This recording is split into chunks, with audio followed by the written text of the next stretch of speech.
In a time when the world searches for meaning, one voice returns to the ancient path.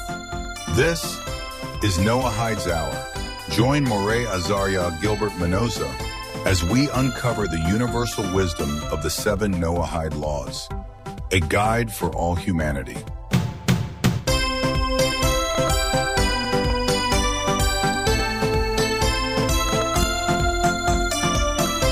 A journey of truth, a call to understanding.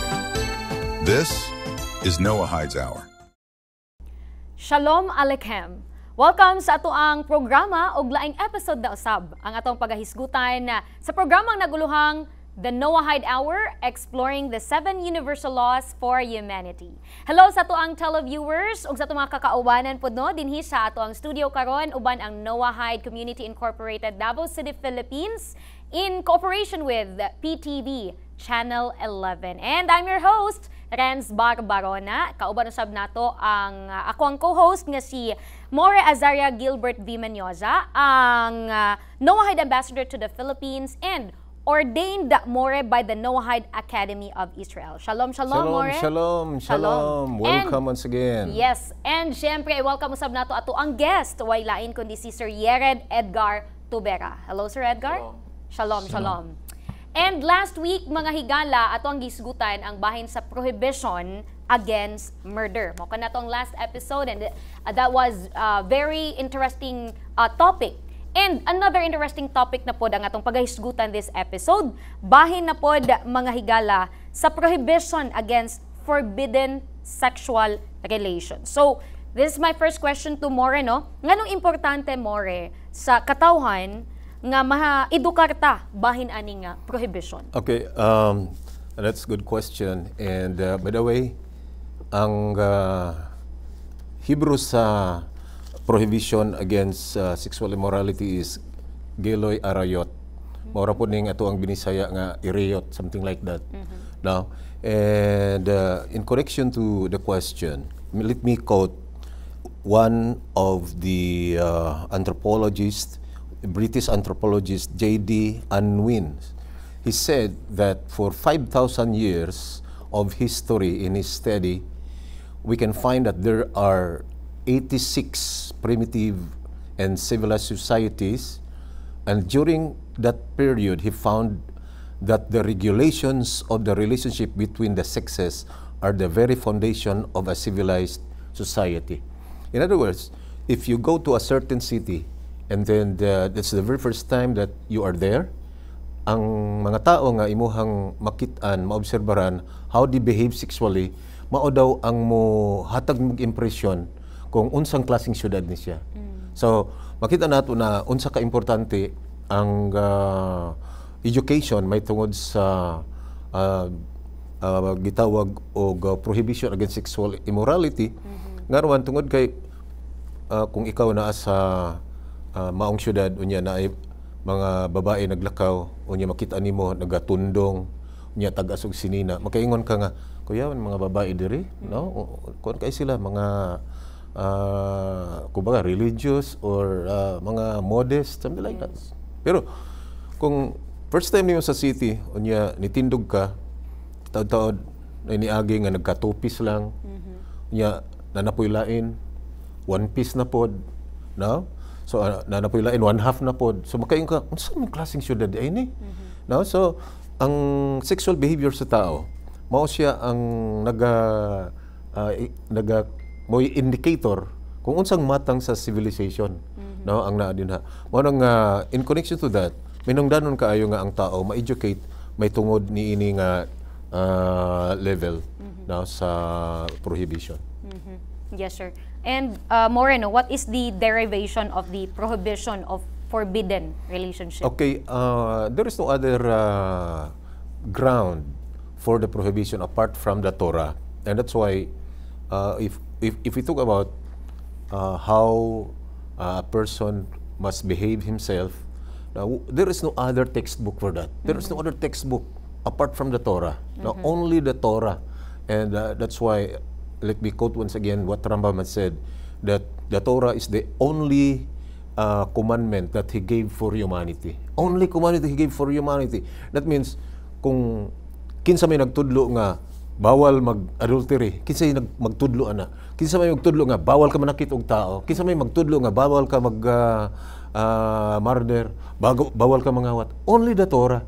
Only the Torah can teach us, because this is the teaching that was given to humanity from the Creator. Now, when it comes to derivation of the prohibition against Giloy Arayot, we can find in Genesis chapter 2, verse 24, it says, "For this cause, a man shall leave his father and mother and cleave to his wife, and they shall become one flesh." In Hebrew, "Al-ken ya'asav ish ith aviv v'ith imo, v'davak v'ishetu v'hayu labazar echad." We can find the term ishetu, his wife, and then bazar echad, that is, they shall become one flesh. No? And then the ya'azav, that is leaving, or leaving his father and his mother. Mubiya ang lalaki gikan sa iyahang amahan, o unya makig kuyog, makig-unite sa iyahang asawa, o sila mahimong usa lang kaunod. Now, according to the sages, generally, if we talk about sexual prohibitions, there are 6 sexual relations which are forbidden. No? 6 unom kabuok. Okay? And it is found here. Yes. No, in this verse alone. So niini nga bersikulo makita nato nga ang unom ka prohibitions gikasulti. Okay. Number 1, according to the book of Rabbi Moshe Weiner, the Divine Code, kay page 392. Now, number 1 is intercourse between a male and his father's present or former wife who is not his mother. And that's why it is said that, "For this cause man shall leave his father." Nganong mubiya siya sa iyang amahan? Tungod kay kung ang iyang amahan naa siya'y asawa nga dili niya inahan, whether buhi pa ang amahan or patay na, bawal siya makigrelasyon sa asawa sa iyahang amahan or stepmother. No? Bawal siya makigrelasyon. Okay? So, kung patay na ba siya, buhi pa ba siya, bawal nga magahimo og sexual relations. Number 2, in this particular verse, it says, "He shall leave his father and then his mother." Now, nganong apil ang inahan, no, his mother, because it says intercourse between a male and his mother is forbidden. No, pakighilawas sa pakigrelasyon sa usa ka lalaki og sa iyang inahan, kini siya ginabawal.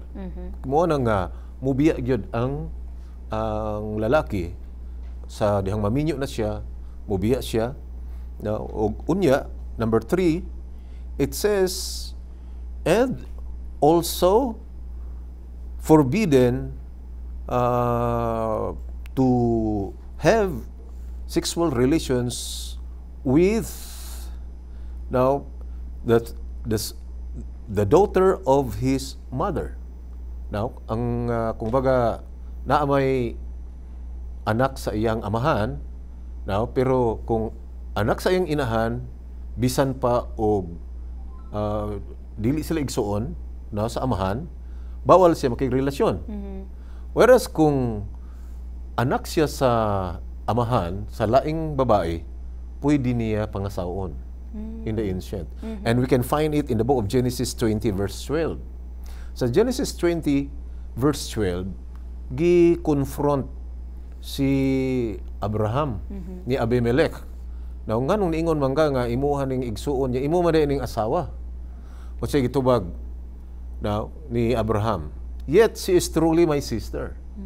And she is the daughter of my father, but not the daughter of my mother. And she became my wife." So, in this particular verse, we can find that it is permitted nga ang tao, makaasawa siya o anak sa iyang amahan sa laing babae. Bisan pa igsuon sila, basta kilain siyang babae, pwede siya pangasawon. Pero kung igsuon niya sa inahan, bawal siya makigrelasyon. Okay?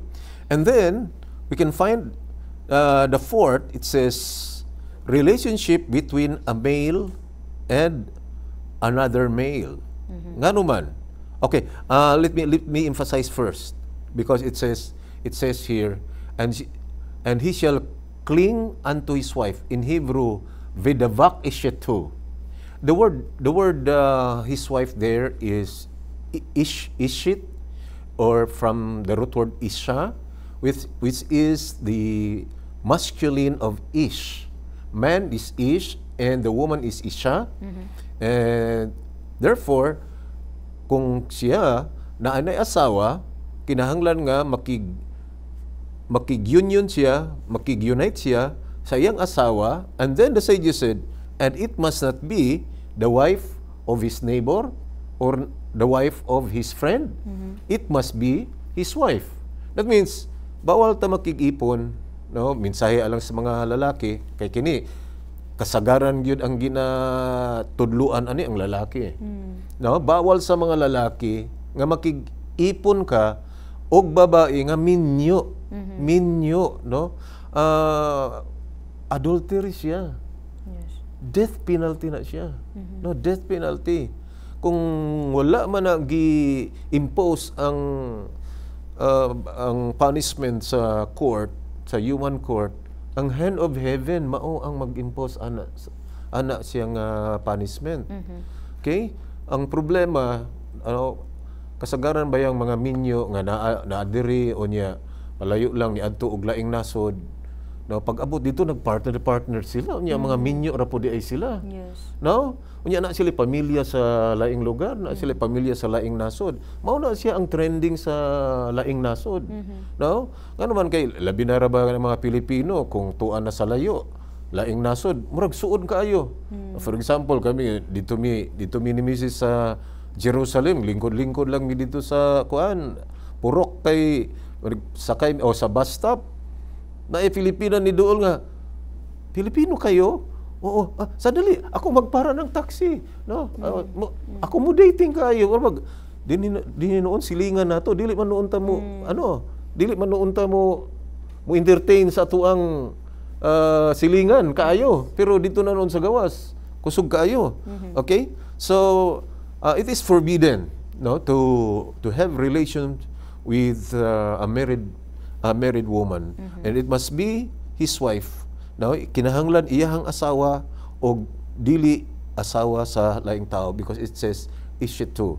And then it says, and shall cling to his wife, and they shall become one flesh. And it says here, it says his wife, Isha. That means it must not be a male one. Dili siya pwede lalaki, ngano man tungod kay babae jud ang iyahang ikapuyo. So bawal nga ang lalaki makigpuyo pod og lalaki.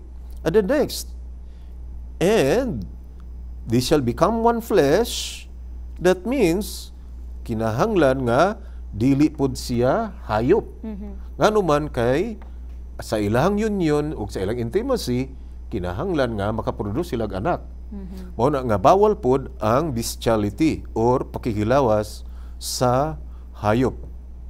And then, ato makitaan nga kini siya nga mga prohibitions, mao siya ang, o kini nga verse, mao ang foundation sa maong prohibitions nga diin ang giloy arayot or ang sexual immorality usa sa mga issues nga kini gitagad sa kasulatan aron nga ang atong society ma-civilize siya according to the design of the Creator. Remember in the book of Isaiah chapter 45 verse 8 that Hashem Elohim created the heavens and the earth, and He created the earth not to be empty but to be inhabited. According to sages, there are two things that we need to learn here. Na this earth must be habitated, and that's why Hashem designs marriage para nga sila mga anak modaghan para mupuyo sila ilang puy-an kini nga yuta. And secondly, og kini nga mga tao nga namuyo nini nga yuta, they must be civilized. Kinahanglan civilized nga tao because it is very, very dangerous. Very dangerous to live a kind of society or a kind of community nga very uncivilized. So the question now, what kind of civilization? Unsang klaseng civilization atong i-implement? Matag relihiyon na ay promise nga murag ihatag nila sa tao. But then kinsa gyud ang source, no? Kinsa gyud ang source sa system nga dapat kini siya mao sundon sa tao nga naman because it is eternal. It is not man-made. Kumbaga, before that religion was born, before that religion was established, kinsa man ang dunay kakayahan nga nanudlo nga mao lang himuon ninyo. Mao ni ang dili ninyo himuon. No, mao ni siya ang bawal, mao ni ang gitugot para ninyo. And that's why we need to be educated with the Torah. We need to learn what the Torah says. Alright. Daghan kayong salamat no sa atuang first part, More. Labi na ang katong pag-explain mo bahin sa 6 forbidden sexual relations. Also, later, mag-ask pod mi More kay trend karon sa kalibutan ang kining ginatawag na sexual reassignment surgery. So, kana paunsa nato na sa hisgutan og ipasabot sa ato ang televiewers unya sa atong pagbalik sa atong programang The Noahide Hour, exploring the 7 universal laws for humanity. Stand by. This program is made possible through the generous support of Apo ni Lola Durian Delicacies, sharing the true taste of Davao. Padayon ta mga higala sa to ang programang naguluhang The Noahide Hour, exploring the 7 universal laws for humanity and ang atong gisgutan bahin sa prohibition against forbidden sexual relations. Before nato no i-entertain ang question, ako lang po din bayaon ng mga nag-view karon sa ato ang Facebook Live sa The Noahide Community Incorporated. Nakita nako tong mga nag-view from Imos, Cavite and Makilala, North Cotabato. And this time, atong paminawon ang pangutana gikan kang Sir Yered Edgar Tubera. Hello, sir. Shalom. Shalom, Ray. Shalom. Na-discuss na ito kanina kwan. A man is forbidden to have relationship with a married woman. How about if a married man having relationship with a single or unmarried woman? Okay. The same ba ang prohibition? Okay. Thank you for that question. Ngano man tungod kay daghang mga tao na nagwonder ngano nga didto pirmi ang emphasis no sa married woman. Here it is, because in the ancient times it was not forbidden for having two wives, no, or polygamy. Wala na gi-forbid, no, kaniadto. Even sa mga Jewish, no, not until nga miabot sa 11th century na nag-decree ang dunay rabbinical decree nga ibawal na ang pagpangasawa og duha ka buok. Now, instead i-divorce bago siya makigrelasyon. Okay? So, niini nga paagi kanang imuhang question, dito na siya nato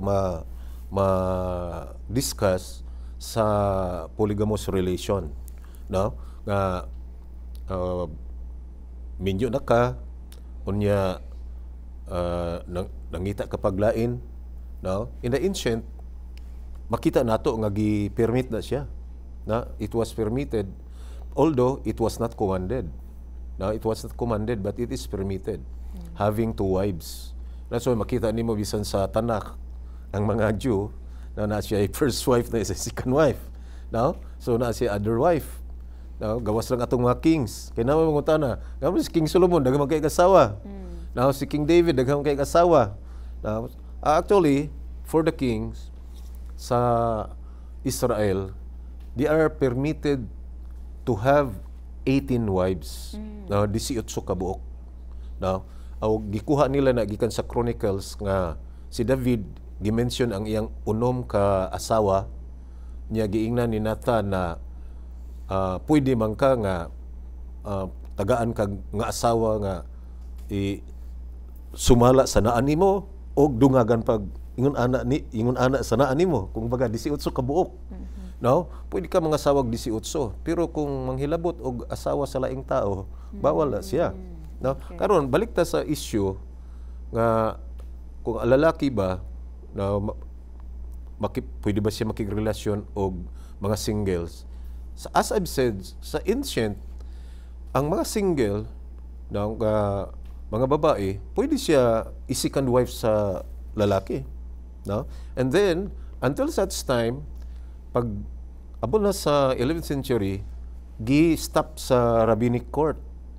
Nga naman, usa lang ka pulong ang tubag. Disaster. Disaster siya.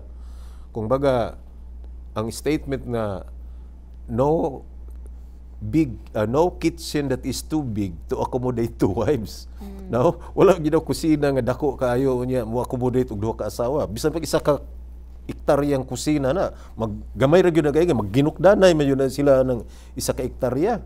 No? So disaster yun daw, disaster. Mao na nga dunay divorce. No, bisan sa Noahide, dunay divorce. Ingon man no, sa mga Jewish na apoy divorce. It's in the Torah. No, ang Torah no, nagtudlo nga kung dunay lalaki makig-divorce, although dili ang Torah mismo nagsugo. Because that in Deuteronomy 24 na, if a man divorce his wife, that means if a man, wala siya gisugua. But there is a permission nga kinahanglan mo hatag siya og get or divorcement paper, nya kinahanglan nga dawaton sa babae. Now, nya mo declare ang lalaki nga I now divorce you and I now permit you to marry other men. Nya dawaton po sa babae, nya sipitan niya sa iyahang ilok, nya mulakaw-lakaw na siya, tanggalan na siya og covering siyang ulo, and then katong divorcement paper mo to iyang proof nga pwede mo makigrelasyon sa ako ngano man tungod kay dili na mo maka-adultery kay naa ko divorcement paper. Okay? Ina na siya. So sa pagka 11th century na bawal na 10 to 11 bawal na makigrelasyon og mga sawa og 2 ka buok, no? Kinahanglan i-divorce siya. So sa laing bahin kung dalaga unya minyo ang lalaki, ang mga lalaki mo iwas-iwas. Iwasan jud niya. Bisan gani sa pag shake hands, sa pag himo og contact, no? Contact, body contact, ginaiwasan siya.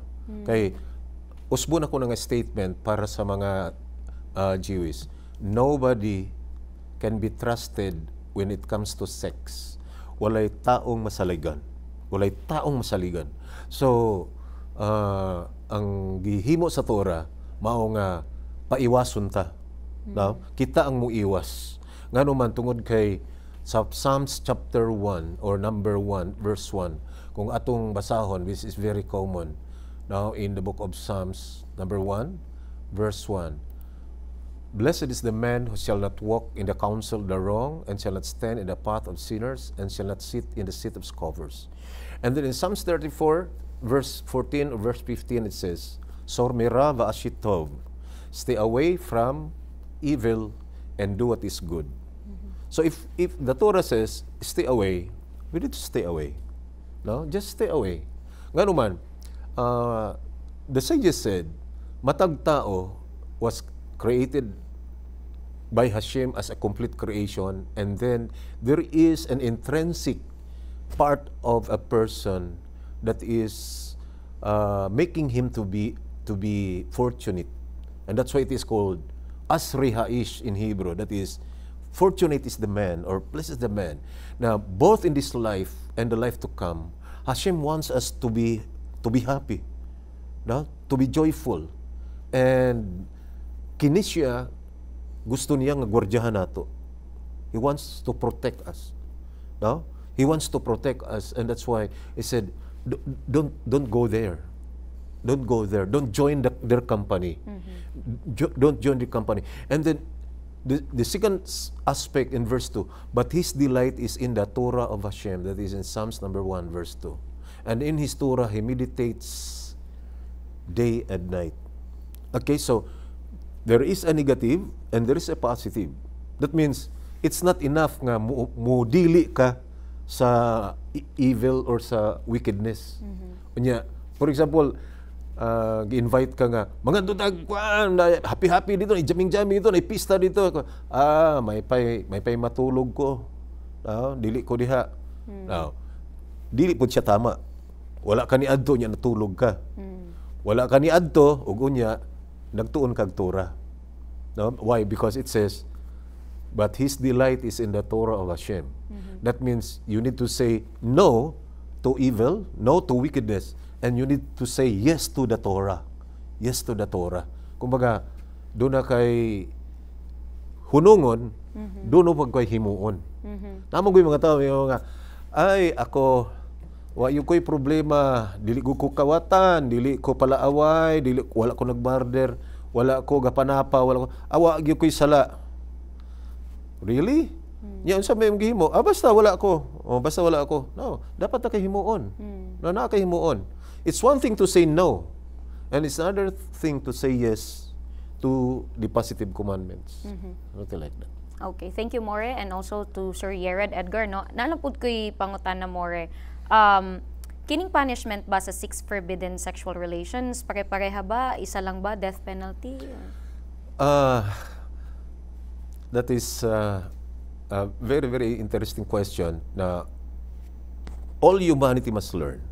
Now, here it is. Sa Jewish, basta magisguta og mga gitawag og capital sin, tulod yun na siya. Number 1 is idolatry. Magsimba kay idols, patay yun na. Patay yun na siya. Muna nga seryoso nga issue. Nga mauna nga dapat itudlo yun na bisan sa mga Filipino. Kaya diri sa Pilipinas, daghan kayong idolaters o niya, wala yun sila na warningan nga death penalty na siya. Niya matingala ta kay wala may court diri nag-implement sa death penalty. Mao bitaw na nga ato ang court diri sa Pilipinas. Dili man gud siya Noahide court. Dili man siya sama sa amuhang level of study nga kami qualified mi mo handle og court. No? Gitawag siya Noahide court.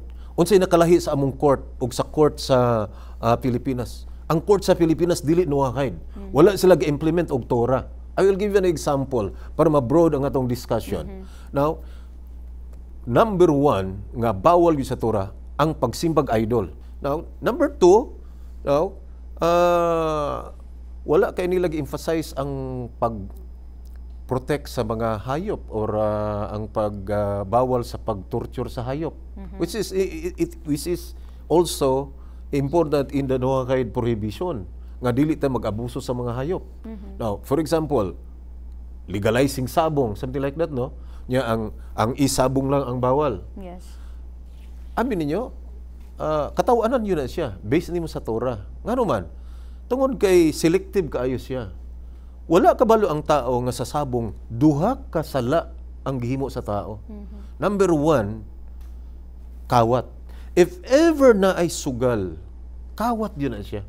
Kawat yun na siya. Nga naman, anything nga gikuha nimo gikan sa usa ka tao, unya wala siya kapalit. Gikawat nimo na. Igo lang mo gaitsa-itsa og tansan or kwarta, no? Unya kay niingon kag hari, unya patay ang gikuan, unya wala na imong kwarta. No? So ano na siya, kawat na siya. Another nga sala, no? Another nga sala, animal cruelty. Kanang magsamad-samad og hayop,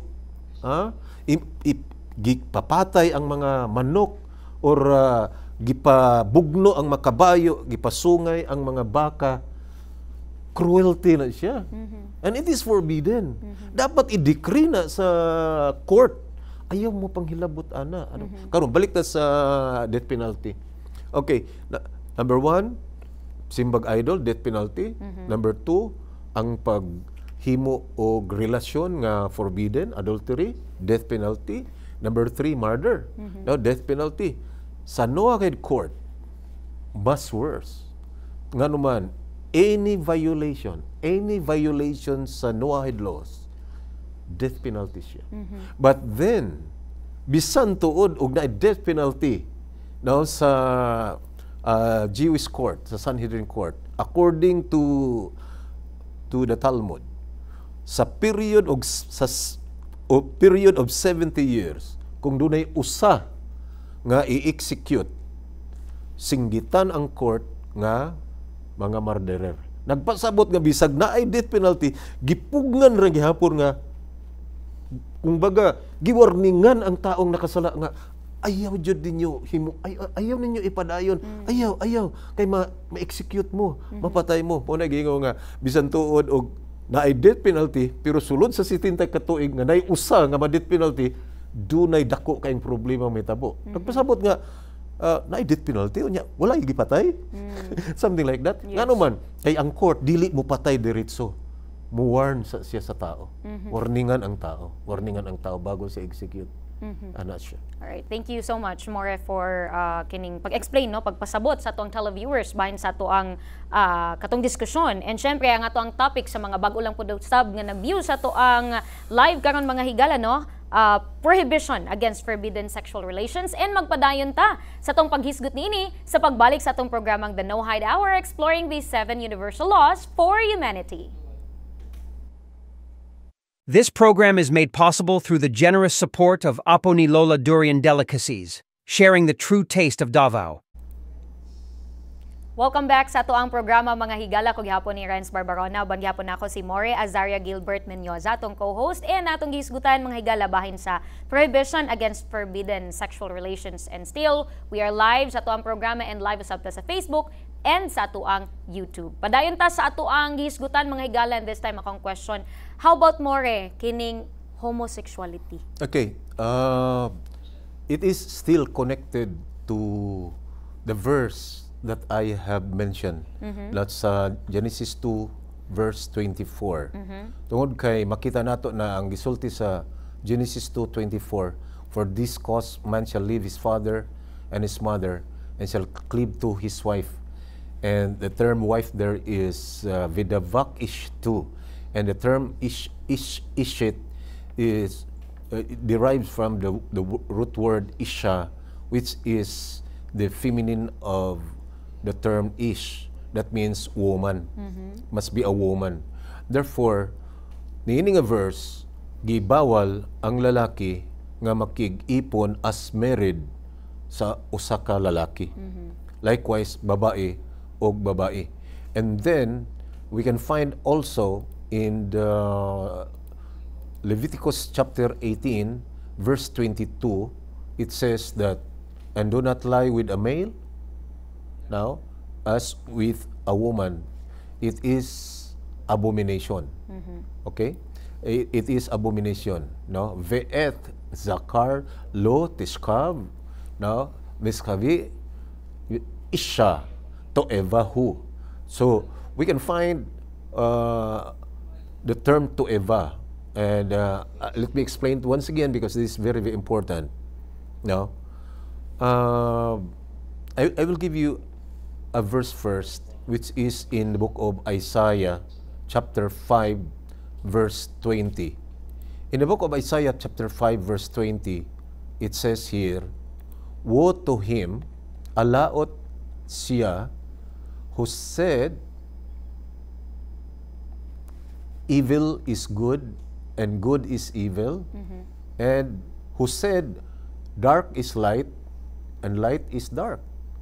And who said, bitter is sweet, and sweet is bitter. So, makita nato na, dili ta pwede musulti sa usa ka butang nga puti ang gisulti sa Torah, unya ang atong ipalusot itom. Dili pwede ngano man tungod kay wo, and the word wo sa Hebrew hoy, mo na itong Bisaya nga hoy, no? That means alaot ka, no? Alaot ka. Ngano man tungod kay walay gray supposedly. Yes. No, there's no gray area. Mao ni ang important sa Torah. Kay ang Torah nagtudlo nato what is good and what is bad. What is permitted and what is forbidden. Karon magisgot na daw og sexual relation pares karon nga mao man na ni trending, mao ni ang question, mao ba na ang gisulti sa Torah? No? Ang Torah nag-remind nato na kung evil na siya, ayo na himo ang good. O kung good na ayo himo ang evil. Kung light na ayo himo ang dark. Kung dark na ayo himo ang light. Kung bitter na ayo himo ang sweet.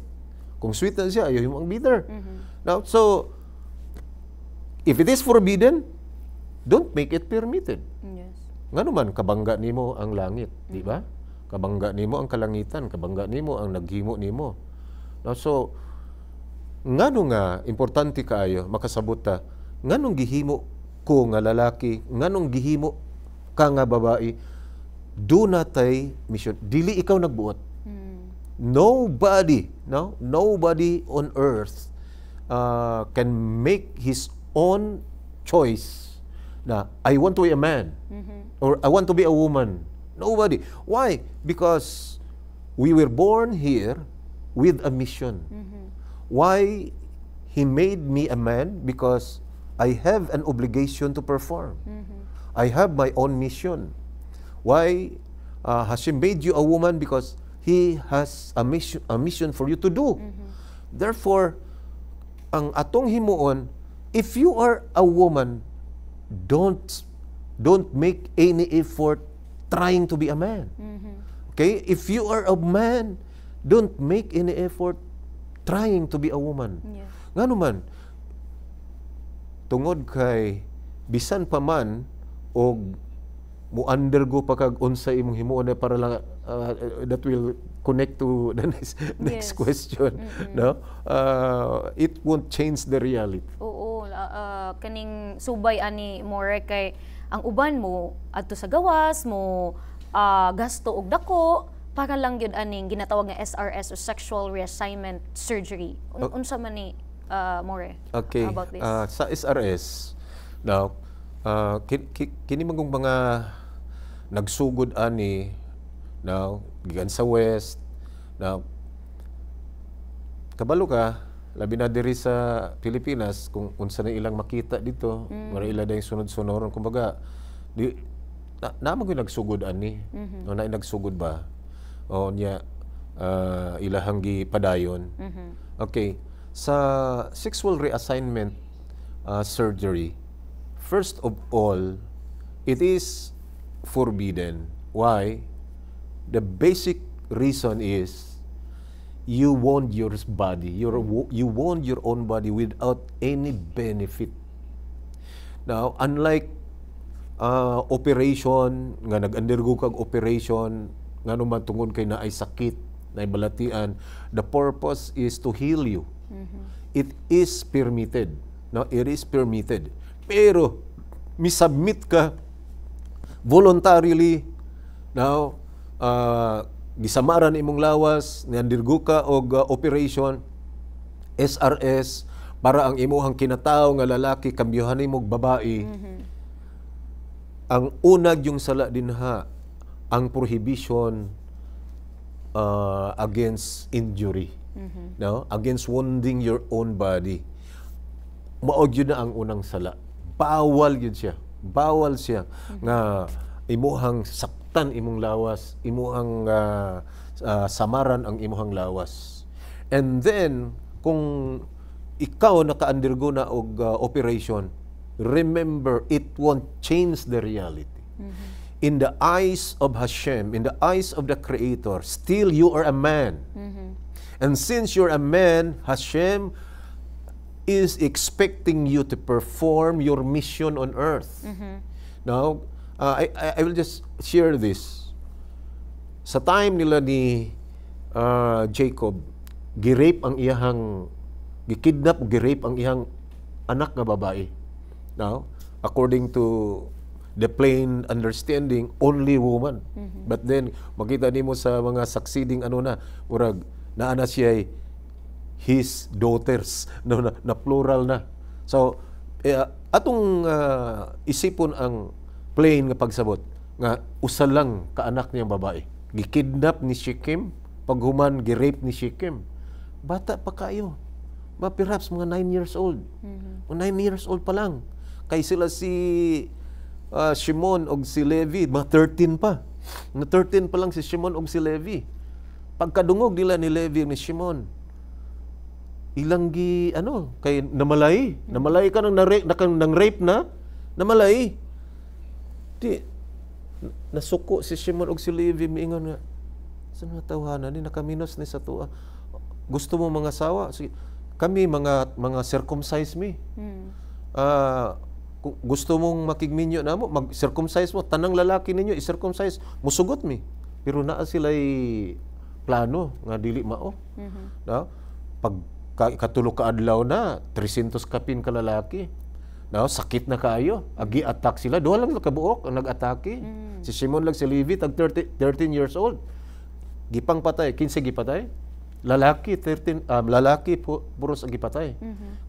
Ang question, what if naay homosexual dito? Naanjay homosexual, pero gipatay. Ngano man, bisag homosexual siya, still counted siya sa kategory sa lalaki. So, gawas atong homosexual nga mga lesbian. Now, karon nganong gipatay? Appeal ang homosexual. Tungod kay usa sa ilang obligation, usa sa ilang mission is to establish court of justice. Mo establish og hustisya. Now, og kay ang ilahang leader nga mao si Shechem, ang ilang prince nga nangidnap, nang rape, death penalty puros. No, kumbaga dual death penalty. Now, kay ang rape ano siya, ang kidnap puro siya death penalty. Karon gipatay silang tanan, ngano man nagsige raman sila og tutok, wala may nilihok nila nga mo nihimo o wala ni prosecute. No, ang ilang court of justice failed to execute, to punish Shechem.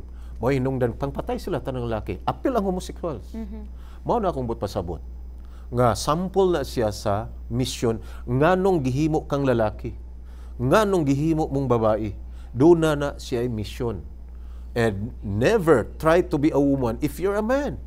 Ngano man, it won't change the reality. Now, to be a male or female, it's not a choice. It is a gift. Now, it is a gift. Gift na ni Hashem para sa tua. And we need to appreciate Him. Ato siyang appreciate. Kaya na, sa Amerika, lahim dito, naapa sa grade 1, grade 2, how many of you here want to be a woman? Okay, okay, just be ready and you must undergo SRS. No, parang mahimo mong babae, something like that. Yes. No? So, woe to them who calls evil good and good is evil. No? Alaot siya. I'm just curious more, no? How about nagpa-SRS na, surgery, and then na-realize niya nga babae gyuday ko, lalaki gyuday ko. Unsay mahitabo? Yes, of course, that is teshuvah, that is repentance. That is a great thing. Perhaps nag-undergo siya og mga counseling from the professionals. Now, counseling from a psychiatrist, psychologist, or from the Torah teachers. Yes. Rabbis or mori or teachers of the Torah. Now, which is positive, no? Na doon ay mga homosexuals na nagbalik. Yes. No? Nagbalik sila. Okay. Ang ilang pagkababae or ang ilang pagkalalaki, dili yun na siya mawala. Now, it won't be changed. Now, sa tubangan ni Hashem, babae siya. Tubangan ni Hashem, lalaki siya. Mao yun na siya. Okay? Dili yun na siya mawala. So, kung adunay naka-undergo na siya, okay, ibalik niya. No? Ibalik ang iyang pagkatao. Lalaki siya. No? And then, babae siya. Ibalik na iyang pagkatao nga lang, babae siya. No? And then, accomplish the mission. Okay? For example, ang babae, kinahanglan mo reproduce ka. No? Ikaw ang mo-bear sa seed sa imuhang bana. Yes. No? Nya mo create mo og kinabuhi. Ngano man gusto ni Hashem nga ang imong ideology, ang imong philosophy padayunon sa imong mga anak. No? So, unsaon man pagdaghan sa homosexual, di ba? Unsaon man nila pag reproduce. Okay, so kinahanglan mo balik sila sa normal. No? Balik sa normal. And we appreciate mapalakpakan ng mga tao nga nagbalik sila sa ilahang normal nga estado, normal nga sex identity. Yes. No? By the way, we cannot change the sex, but we can change the gender. Here it is. Every man, every male has a female aspect. Likewise, ang mga female na sila male aspect. Yes. Now, the moment nga ikaw mahimong receiver, female ka. The moment nga ikaw maupod ang giver, ikaw ang male. Nya kitang tanan naaana. Mao bitaw nang ang lalaki naa siya female aspect. Nabitaw nang utana unsa man ang ato ang creator, si Hashem unsa man siya male female. He is all. He is all. Now, both male and female. Oh, naa niya. Ngano man, he is everything. No, he is everything. Therefore, ang ato ang sex, whether male or female, dili mausab. But our gender can be changed. No, we can be masculine, we can be feminine. No, pero when it comes to sex, never can be changed. Okay, More. And how about androgynous? But before ni mo na tubagon, More, mo break una ta mga higalag, standby kay magpadayon ta sa atong gisgutan bahin sa Prohibition Against Forbidden Sexual Relations dinhi sa ato ang programang naguluhang The No Hide Hour, exploring the 7 universal laws of humanities. This program is made possible through the generous support of Apo ni Lola Durian Delicacies, sharing the true taste of Davao. Padayon ta mga higala sa ato ang programang The No Hide Hour, exploring the 7 universal laws for humanity. Ug ang akong gibilin nga pangutana ganina kang More, how about katong ginatawag More nga androgynous? Unsa na siya? Ug kining katong gisgutan nato no bahin sa Prohibition Against Forbidden Sexual Relations. Okay, mas maayo nga atuan ng tagaan og atensyon no kay nagisguta og duha ka sexes og duha ka gender. Yes. Okay? Mo-insist mong ang uban na ako in ani ko, ako in anak ko, something like that. Atong basahon ang Genesis 1 verse 26, it says, "And Elohim said, let us make man in our image, according to our likeness, and let them rule over the fish of the sea, and over the birds of the heavens, and over the livestock, and over all the earth, and over all the creeping creatures that creep on the ground." And verse 27, "And Elohim created a man in his image. In the image of Elohim he created him, male and female. He created them." So we can find in this text that Hashem said, "Vayomer Elohim naase Adam vichalmino." Okay, una sa tanan atong isolve ang plurality now sa pronoun diri na no in Hebrew, and it is translated as let us. Naase Adam vichalmino. Okay, linawon sa nato kinsay kauban niya na daghang mga nisulay sa pag-interpret unya bago lang nga mga opinions, whereas doon nagyo ancient opinions nga iya sa mga Jewish. Ang mga bagong mga interpreters, for example sa Christianity, mao ni siya ang Trinity. Now kay kanang Elohim plural na siya, so ang kuyog niya now ang God the Father, God the Son, God the Holy Spirit, something like that. Now, but then imong makita na based on the teachings of the rabbis, that in the year 2, the second day, he created the angels, because the angels, they came from the water and also from the fire. And we can find that in the second day, he separated the water. Now, and naana ang angels paghimo sa tao. Now, paghimo sa tao naana ang mga angels. Karon Rambam said, doon ay 10 categories of angels, and one of those is Ishim. And the word Ishim, no, kay na Ophanim, na Kayot, na ay Bnei Elohim, na apoy Ishim. Ang Ishim, gikan siya sa word nga Ish. Onya, plural Ishim, that means daw tao. No? O pagkamalan pa sila nga tao kung doon na sila interaction sa tao. Mao tinungdan mga ancient people kung na daw foreigner, ila daw ng alagaan, ila daw ng tagdon, nga naman tungod kay wala day kakabantay nga angel ay siya. Nga naman doon namang goy angels nga level sa tao, parehas tao og naong. So ang kauban niya ani walay lain ang mga angels og matud pa ni Rashi sa dihang mingon siya na naa si Adam di Chalmino, nagpakita daw na unsa ka humble siya Shem, nga nakig-istorya siya sa mga angels palibot niya.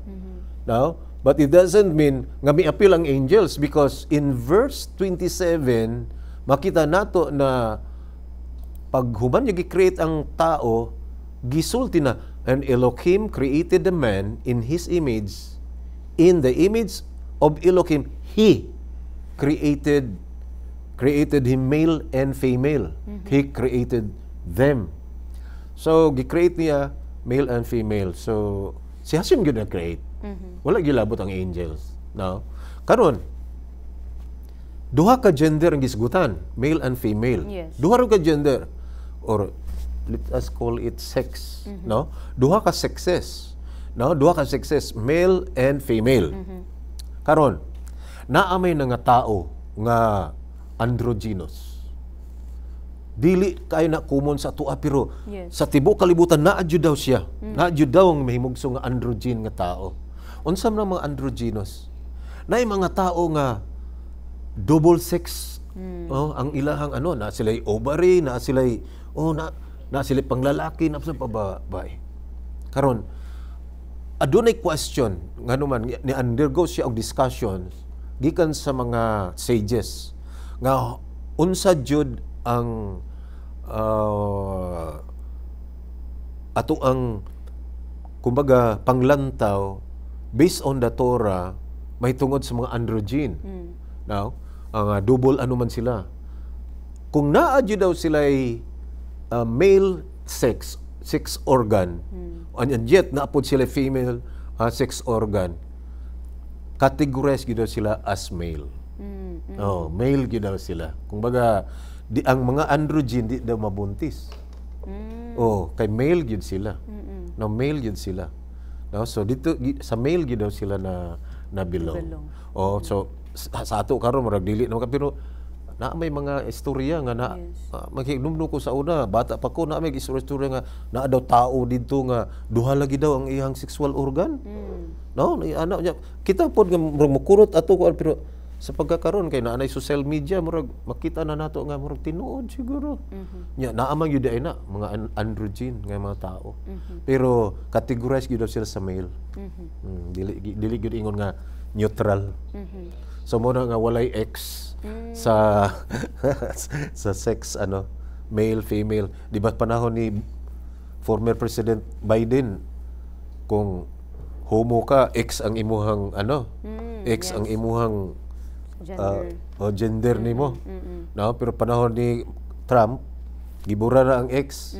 No, male o female ra jud siya. Yes. Oh, so bisan tuod na mga androgen, pero sa atong panahon murag lisod mangita na androgeno. Now still categorize siya nga naa siya sa male. Karon tungod ni ana, dapat masabtan nato sa usag-usa, labi na sa mga lalaki, na dili gyud pwede mausab ang ato ang pagka lalaki sa atubangan ni Hashem, sa atuban sa Creator. Tungod kay sa wala pa ka nahimugso, gidekri na niya panahon sa Rosh Hashanah, kinsa ang mahimugso nga lalaki, kinsa pud ang mahimugso nga babae, kinsa ang tambok, kinsa ang payat, kinsa ang kwartahan, kinsa ang pobre, kinsa ang luyahon, kinsa pud ang kusgan. Gidekri na siya. It is a decree from heaven. Ayan, maayo kayong diskusyon na pod no alang sa tuang laing episode na pod mga higala sa tuang programa og naghisgot si More bahin sa prohibition against forbidden sexual relations sa atong televiewers. I hope nga naamoy natun-an no sa atuang diskusyon karong hapuna. And syempre kining atangin na pod ang laing episode sa sunod na pod nga semana gumikan kay lahi na pod mga higala nga topic ang atong pagahisgutan ug pagatun-an. Syempre dinhi gyapon sa tong programang The Noahide Hour, exploring the 7 universal laws for humanity uban ang Noahide Community Incorporated dinhi sa Davao City, Philippines in cooperation with PTV Channel 11. Dagan kayong salamat More and kang Sir Edgar no. Shalom. Ang Yered Edgar Shalom. Tubera. And mga higala, dagan kayong salamat sa kanunay nga pagsuporta sa atuang programa. Hangtod sa sunod nga higayon, ako si Renz Barbarona, uban usab nako ang Noahide Ambassador to the Philippines and ordained More by the Noahide Academy of Israel, More Azaria Hilbert V. Menyoza. Shalom, shalom. Shalom, shalom. Maayong Shalom. adlaw sa tanan.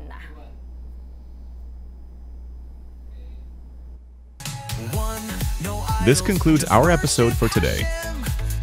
May your week be filled with light and understanding. Join us again next time on the Noahide Hour for more insights from the Torah's universal wisdom. Shalom and be blessed.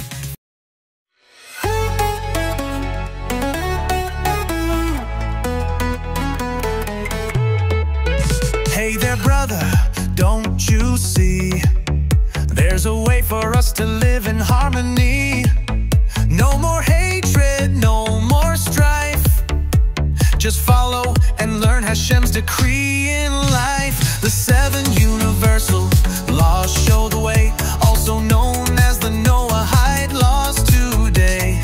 Given to Adam and Noah too, from Sinai's peak transmitted to Moshe. 1, no idols, just worship Hashem. 2, don't curse him, show respect, not shame. 3, no murder, let life be dear. 4, stay pure, keep marriage clear. 5, don't steal, be honest, be true. 6, treat Hashem's creatures with kindness. 2, 7, make justice strong and right, so truth can shine like a guiding light. The 7 Noahide laws for all of humanity, a path to shalom for you and me. With the Torah, our guide, it's plain to find a world where people act so kind. No need for hate, no need for fear. Let's build a world that's bright and clear. With love and justice, hand in hand, let's spread this light across the land. So come, my brother, take my hand. Let's walk together, take a stand. Teach the world these laws so true. For shalom, for love, for me and you. Let Hashem's name be known so wide. A light for all, our source, our guide. With faith and kindness we will see a world of hope and shalom to humanity.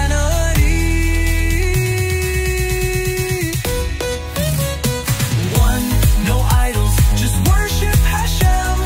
2, don't curse him, show respect, not shame. 3, no murder, let life be dear.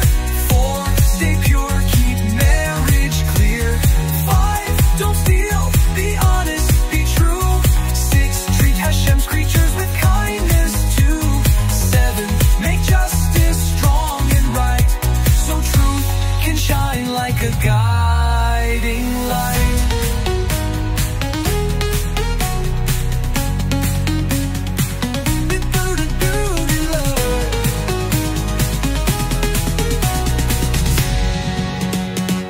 With faith in white and light. 1, no idols, just worship Hashem. 2, don't curse him, show respect, not shame. 3, no murder, let life be dear. 4, stay pure, keep marriage clear. 5, don't steal, be honest, be true. 6, treat Hashem's creatures with kindness. 2, 7, make justice strong and right, so truth can shine like a guiding